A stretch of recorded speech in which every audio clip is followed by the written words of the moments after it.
സുഹൃത്തുക്കളെ, ഞാൻ ആദ്യമേ പറയട്ടെ, മിക്കവാറും നമ്മുടെ വയനാട്ടിൽ ഒരു ഉപതെരഞ്ഞെടുപ്പ് നടക്കാനുള്ള സാധ്യത അടുത്തടുത്ത് വരുന്നുണ്ട്. എന്തുകൊണ്ടെന്ന് പലർക്കും സംശയം ഉണ്ടായിരിക്കും. ഞാൻ പറയുന്നത് കേട്ടോളൂ, അപ്പോൾ നിങ്ങൾക്ക് മനസ്സിലാവും. സുഹൃത്തുക്കളെ, ഒരു കുടുംബ സ്വത്ത് പോലെ നമ്മുടെ കോൺഗ്രസ്സുകാർ വാണരുളിരുന്ന ഒരു നാടായിരുന്നു നമ്മുടെ റായ്ബറേലിയും അമേഠിയും എല്ലാം. അതായത് അതൊരു കോൺഗ്രസിന്റെ കോട്ട തന്നെയായിരുന്നു. പിന്നീട് BJPയുടെ ശക്തമായിട്ടുള്ളൊരു വരവോട് കൂടിയിട്ടാണ് നമ്മുടെ അമേഠിയും റായ്ബറേലിയും നമ്മുടെ കോൺഗ്രസിന്റെ കയ്യിൽ നിന്ന് അങ്ങോട്ട് പോയത്. അതിന്റെ ഭാഗമായിട്ടാണ് ആ അമേഠിയിലും റായ്ബറേലിയിലും മത്സരിക്കാൻ മടിച്ചിട്ടും ഭയന്നതിന്റെ ഭാഗമായിട്ടാണ് രാഹുൽ ഗാന്ധി നമ്മുടെ കേരളത്തിലെ വയനാട്ടിലേക്ക് ഈ മൂലയ്ക്ക് വന്ന് കോൺഗ്രസ്സുകാര് ആരോട് മത്സരിക്കുന്നത്? നമ്മുടെ കമ്മ്യൂണിസ്റ്റുകാരോട് മത്സരിക്കുന്നത്.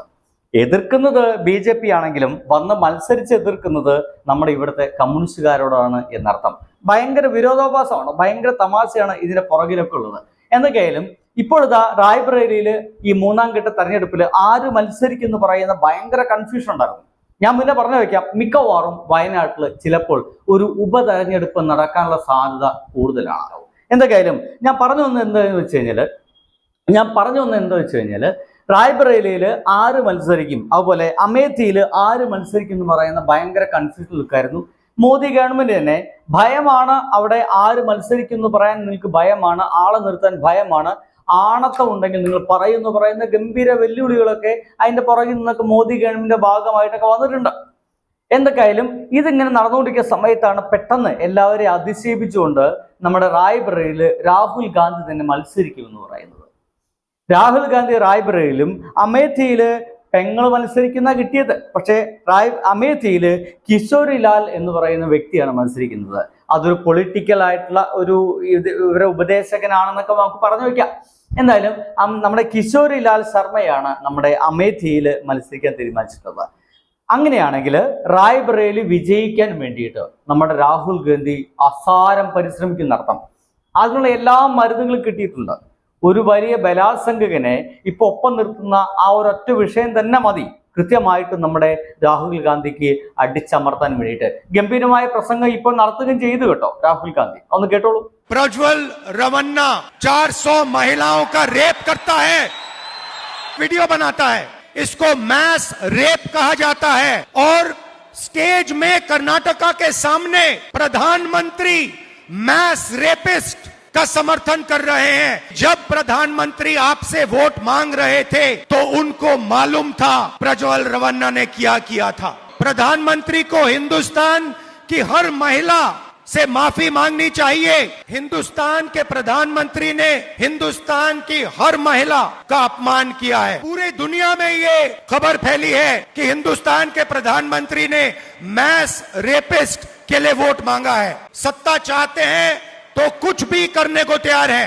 के पास सारी मशीनरी है, इंटेलिजेंस है, कस्टम्स है, सारा का सारा है, तब भी प्रधानमंत्री ने इस मैस रेपिस्ट को जर्मनी जाने दिया। ये उनकी गारंटी है। കണ്ടില്ലേ, എത്രയോ ബലാത്സംഗം നടത്തിയ ആ ഒരു വ്യക്തി ഒപ്പം നിർത്തിയിട്ടുണ്ട് നമ്മുടെ മോദി ഗവൺമെന്റ്. നരേന്ദ്രമോദിയോടൊപ്പം നിൽക്കുന്ന ഫോട്ടോസും മറ്റുള്ളൊക്കെ ഇപ്പൊ വൈറലാണ്. എന്തായാലും ആ ഒറ്റ കാരണം മതി എന്താണ് ഇവരുടെ നിലപാടുകൾ എന്ന് പറയാൻ വേണ്ടിയിട്ട്. എന്തൊക്കെയായാലും റായ്ബറേലിയിൽ നമ്മുടെ രാഹുൽ ഗാന്ധി മത്സരിച്ച് ജയിക്കാനുള്ള എല്ലാ ശ്രമങ്ങളും നടത്തും. അവസാന ശ്വാസം പോലെ അത് ശ്രമിക്കും. ഇങ്ങനെ റായ്ബറേലി ജയിക്കുകയാണെങ്കിൽ റായ്ബറേലി നിലനിർത്തണോ അതോ വയനാട് നിലനിർത്തണോ എന്നുള്ള കൺഫ്യൂഷനിലായിരിക്കും ഉണ്ടായിരിക്കുക സ്വാഭാവികമായിട്ടും. കാരണം എത്രയോ കാലമായിട്ട് ഉണ്ടായിരുന്ന ഒരു സീറ്റ് റായ്ബറേലി പോകുന്നു, അത് വീണ്ടും തിരിച്ചു പിടിക്കുകയാണെങ്കിൽ ആ ഒരു സീറ്റ് കളയാൻ എന്തായാലും നമ്മുടെ രാഹുൽ ഗാന്ധി തയ്യാറാവില്ല. റായ്ബറേലി നിലനിർത്തും. അപ്പോൾ പിന്നെ വയനാട് ഒഴിവാക്കേണ്ടി വരും. അങ്ങനെയാണെങ്കിൽ പ്രിയ സുഹൃത്തുക്കളെ, നമ്മുടെ വയനാട്ടിൽ ഒരു ഉപതെരഞ്ഞെടുപ്പ് നടത്തേണ്ടി വരും. ഇത് ഒരു രാഷ്ട്രീയ പാപ്പരത്വമാണ്, ഇത് രാഷ്ട്രീയ നീതിയില്ലായ്മയാണ്. റായ്ബറേലിയിൽ മത്സരിക്കുമെങ്കിൽ അത് മുൻകൂട്ടി ഈ വയനാട് ജനങ്ങളോട് പറയണമായിരുന്നു എന്നൊക്കെ ഇപ്പോൾ ആനി രാജ ഒരു പ്രസ്താവനയ്ക്ക് ഇറക്കിയിട്ടുണ്ട്. അതും ശരിയാണ്, ഇതൊരു ചതിയാണ് എന്നുകൂടി നമുക്ക് പറഞ്ഞു വെക്കാം. കാരണം അവിടെ മത്സരിക്കും എന്ന് മുൻകൂട്ടി പറയുമായിരുന്നെങ്കിൽ എന്തിനപ്പോൾ അവിടെ മനസ്സിൽ ജയിക്കാൻ പോകുന്ന ആൾക്ക് ഇവിടെ വോട്ട് ചെയ്യണേ എന്നുള്ള തോന്നലിലേക്കും ഈ വയനാട് ജനങ്ങൾ മാറിയനെ. ഇതിപ്പോ ഇവിടെയും ജയിക്കും, ഒരു സംശയമില്ല. വയനാട് രാഹുൽ ഗാന്ധി ജയിക്കുന്ന കാര്യത്തിൽ സംശയമൊന്നും വേണ്ട. ഇവിടെയും ജയിക്കും, റായ്ബറേലിയും ജയിക്കും. അപ്പൊ തീർച്ചയായിട്ടും റായ്ബറേലി ഇനി ഭാവിയിൽ ഒരിക്കലും പോകാത്ത വിധത്തിലുള്ള മാറ്റങ്ങൾ വരുത്താൻ വേണ്ടിയിട്ട് രാഹുൽ ഗാന്ധി കൂട്ടുകാർ അവിടെ കിണഞ്ഞ് പരിശ്രമിക്കുന്ന കാര്യത്തിൽ സംശയം വേണ്ട. അതൊരു നല്ല കാര്യം കൂടിയെന്നാണ് ഞാൻ കരുതുന്നത് കേട്ടോ.